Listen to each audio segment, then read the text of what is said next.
All right, let us now cross over to East London. Peter is hosting one of our New Age breakfast briefings there in conjunction with the SABC. The Eastern Cape Premier is our guest here on the programme after the State of the Province address was delivered.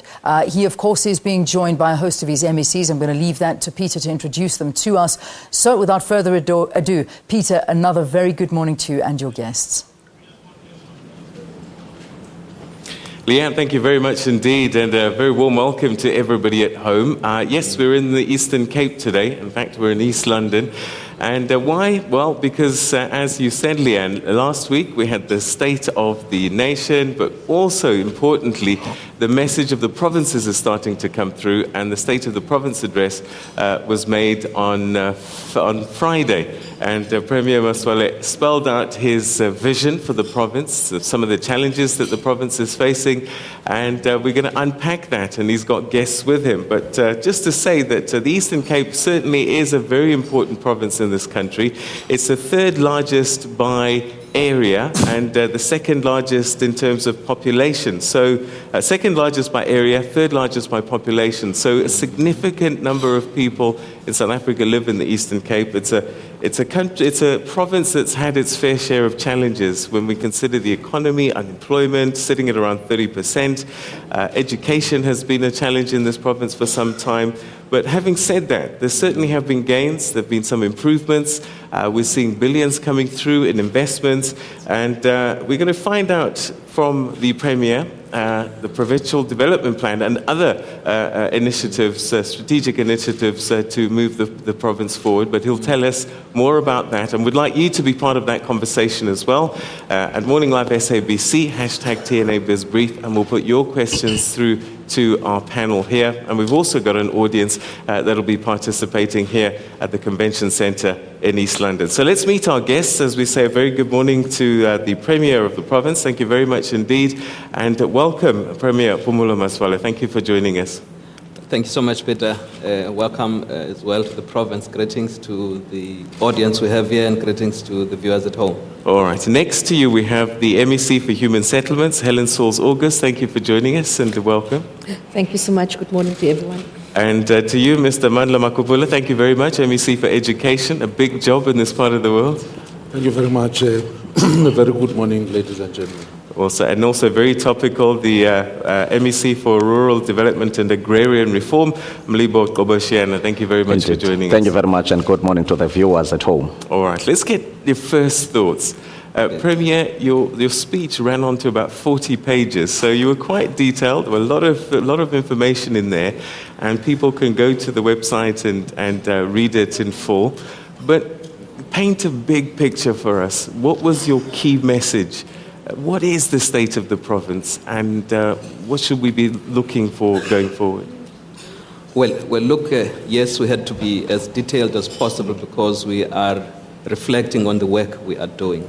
And arguably, we really are a province at work, moving forward with every step we make.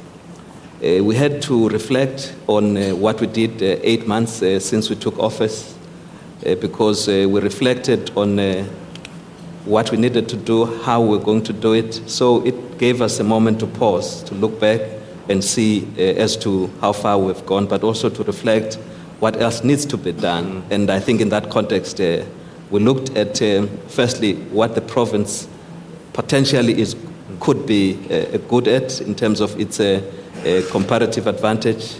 We are a predominantly rural province. There is potential for agriculture and rural development. We spelled out the significance of that in detail. We also looked at an important element of our time, which is addressing the plight of our people in terms of joblessness, particularly young people.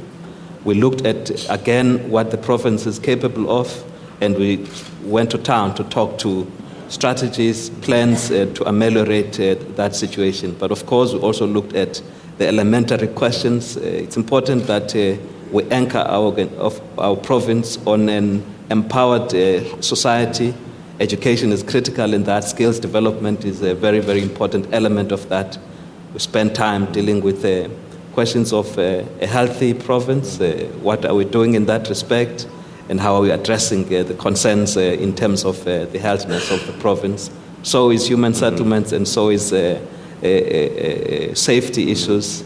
We spend time again looking to the methods, how we're going about doing the work we must do as government, the role of transforming public service, but the role of local government, which is critical as an interface with the people.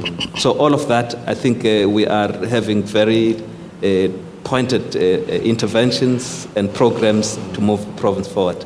All right. Well, I'm going to draw on your experience because I know that you've been involved in the provincial government since 1999, but you've been given the keys to the big office for about 9 months now. How's the job going? Well, tough, but very much exciting. And the buck stops with you now. So we'll explore all of that and what you've been able to do in the first sort of 9 months in office. Thank you. MEC August, it's human settlements. And when we go back as far as the Freedom Charter, I mean, human settlements was written there long ago. So you also have an important portfolio.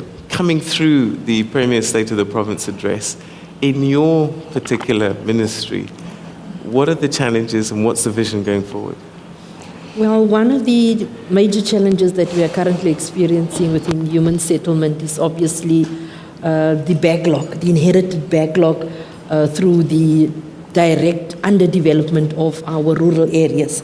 And human settlement is therefore placed to ensure that we eradicate the backlog of human settlement, not only in the urban areas but also in our rural areas. That backlog, we have consistently dealt with the backlog, where we are after 20 years having produced more than 323,000 housing units in this Eastern Cape. And for the last 5 years, indeed, we can account for 61,000 housing units that have been. So that is a major achievement for the Eastern Cape. Clearly, the rural landscape have changed, even all our cities and towns. The footprint of human settlements can be seen. Why we are at the point now is to ensure that we have integration of all elements of human settlement so that we can clearly have new neighborhoods, new towns and cities developed out there, and not only housing units that is put out there at the end of the day. All right, thank you very much indeed. Again, I'm sure our viewers are going to want to get a bit more detail and we'll explore that. But sitting next to you is the MEC for Education. And I say this is a tough job because when we look in the history, the legends that have come out of this province, you would think that the Eastern Cape would be at the top in terms of things like matric passes, and yet it's not. Why is that, MEC? What are the challenges that you're facing and to improve the situation? I know that you were up, I think, 0.5% in the last matric exams, but so much more needs to be done, particularly for a province such as the Eastern Cape. Well, thank you very much, Peter. A very good morning to your audience. Indeed, Peter, quite a tough job, but what's encouraging is the great support that I get from the Premier, the Cabinet, and of course the peace-loving people of the Eastern Cape who have done what I call a miracle over all these generations. There's one thing that they never fail to do, to send their children to school. And rather than treat that with contempt, as we often do, we must empower that reality and build on it. It's the greatest strength that keeps us going. Look, as a province that is not highly industrialized and doesn't have any mines, and it then therefore became quite clear that its niche surely would be more on human capital development. And that's what historically the Eastern Cape has been doing. And therefore the focus on education becomes quite very pertinent. The one major area that I think still poses a challenge is the fact that many of the challenges and the problems facing education, you'll find out that they do not originate from education. They are more or less, by and large, socio-economic in nature. If you take migration, for instance, as a factor, as a big factor, our people, because they are striving to live better and they would go to areas where they think they can live better, They are leaving the rural and marginal areas into the urban areas. They are leaving the province and going to where they think they can live better. And unfortunately, in the process, as they live, they are living with their kids and leaving behind small and unviable schools. So I'm saying it is an economic factor, but it impacts directly on education. The second factor is, of course, resulting in small and unviable schools. The other factor to be considered would be how generally, as a system, we've been aligning our subject combinations and curriculum streams. Often you find out that at the moment, the majority of the communities in the Eastern Cape tend to be focusing on same subjects: maths, science, geography, history, and languages, and less on diversifying our subjects. And the focus then on combating around the same subjects, it leaves a scope for parents to simply say which school has got the best performance, and they will take their kids to that particular school, and will have large numbers in that school, whilst neighboring schools are running half empty. I think, therefore, it's the failure of the system to diversify, encourage our communities to diversify academic, commercial, general, agricultural. I mean, as a province that is more rural, you wouldn't have failed not to pick up. Well, we look forward to hearing from you how you're going to change the system so that people want to come to the Eastern Cape for education rather than to go to other provinces and other places as well. Okay, next to you is the MEC for Rural Development and Agrarian Reform, and I think that this is a subject that's perhaps more topical even now than it was in 1994. Land is at the heart of many of the issues that we're facing. And I'm just wondering, what is the big picture for you for the Eastern Cape when we talk about rural development and agrarian reform? Yeah, thank you very much, Peter. I think I must indicate that surely we're going to catalyze and leverage from a number of areas and platforms that have been confirmed by the Honourable Premier in the State of the Provincial Address. For instance, the 3 ports that are there, the competitive advantage that we are now going to leverage on, the land space that we do have, 300,000 hectares of land that must be under cultivation between now and 2019. And in the current financial year, for instance, we are going to double our effort on the land space to be planted. And those are the capabilities, the fertility of our soil having been tested. And we have managed to draw the agro-ecological zones. We understand exactly where the grain is having huge potential. We understand where the livestock is going to thrive and where the agro-parks and agro-industries that we're supposed to build primary production sectors of our economy in order for us to realize full potential of the province of the Eastern Cape. Of course, linking with other tourism huge potential as well as heritage of this province.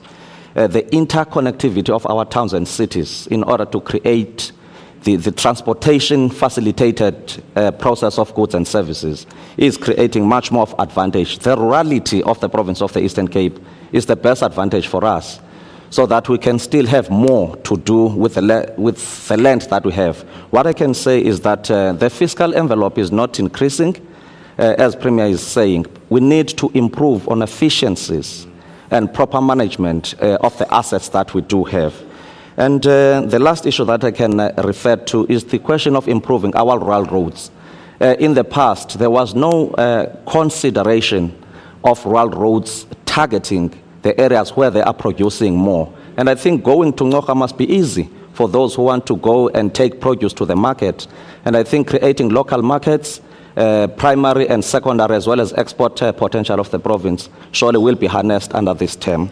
And I can safely say Eastern Cape is well positioned to be a global player on a number of fronts and areas. All right. Well, we're going to look at that. And as you say, a big player. Energy is one area. I know that you're doing great things. We'll explore all that. We want you to be part of that conversation at home. Hashtag TNA BizBrief at Morning Live SABC. Send your questions. The Premier's here with a number of his MECs on the panel, but we also got some in the audience.